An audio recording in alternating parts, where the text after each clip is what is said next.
ఉగ్రవాదులకి చావు దెబ్బ కొట్టిన మన భారత సైన్యం. మీ అందరికీ యాद ఉండొచ్చు, పహల్గాంలో చాలా వరకు మన హిందువులు అక్కడ తిరగనికి వెళ్ళినారు.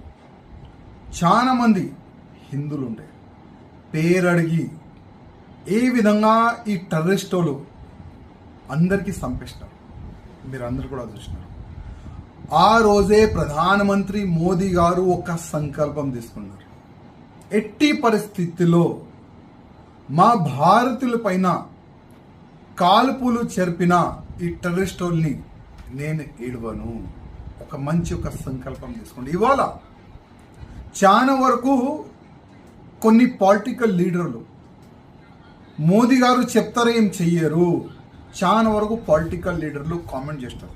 ఓకే, ఈ సమయం రాజకీయం గురించి మనం మాట్లాడదు, కానీ ఈ సమయం మన భారత సైన్యం రిజల్ట్ ఏ విధంగా ఇచ్చింది దాని గురించి మనం మాట్లాడదాం.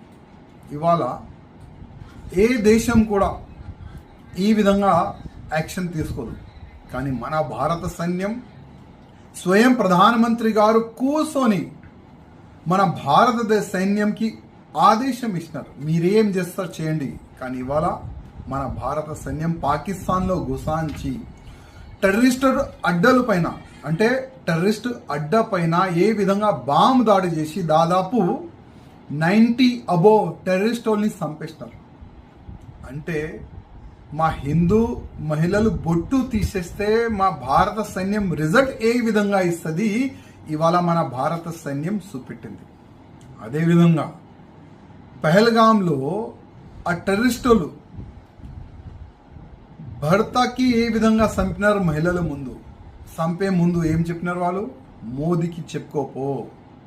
ఇవాళ మోదీ గారు చెప్తున్నారు మా రిజల్ట్ ఈ విధంగా ఉంటుందని. ఇది ప్రారంభం.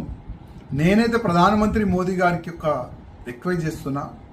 ఇప్పుడు మనం స్టార్ట్ చేసినాం పాకిస్తాన్ పైన దాడు, పాకిస్తాన్ పైన యుద్ధమే స్టార్ట్ చేయాలి నా ఒక నివేదిక. ఎందుకంటే పాకిస్తాన్ ఒక టెర్రరిజం ఫ్యాక్టరీ. మనం ఒకటే చోటుకి దాడి చేసినాం, కొన్ని ఆతంకీయులు టెర్రరిస్టులు చనిపోయినారు. కానీ ఇవాళ ప్రతి ఒక్క పాకిస్తాన్ కోనలో టెర్రరిస్టులు తయారవుతున్నారు. అందుకోసం ఇప్పుడు ఒక మంచి సమయం. ఇవాళ భారతదేశం అందరు కూడా అనుకుంటున్నారు ఇప్పుడు పాకిస్తాన్తోని అటు ఇటు మనం ఒక యుద్ధం చేసుకోవాలని అందరు కూడా అనుకుంటున్నారు. అందుకోసం ప్రధానమంత్రి మోదీ గారితో